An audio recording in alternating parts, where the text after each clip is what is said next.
and I exalt thee. I exalt thee. I exalt thee. Oh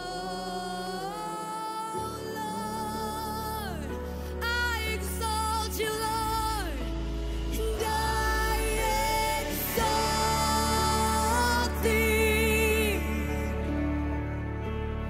I exalt thee.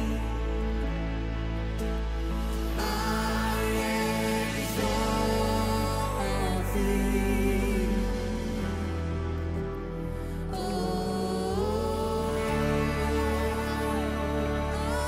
we lift you up, Lord.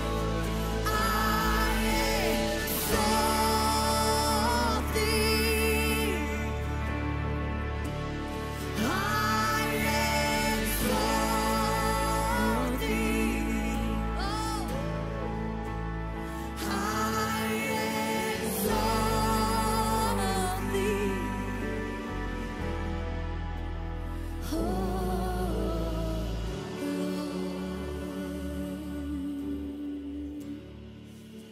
yes, Jesus.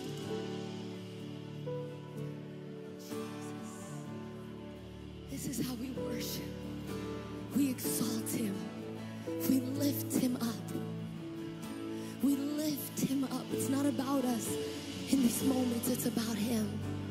It's about him. It's about giving him the honor he deserves, giving him the glory he deserves, giving him the worship he deserves. For he is our King. He is our Lord. We bow before him because he's the King of Kings. He's the Lord of Lords. He's the name above every other name. No one is before the King of Kings. No one is greater than him. No one is higher than him. No one is more worthy than him. He receives all of our worship, all of our honor, all of the glory. Can we sing, we exalt you?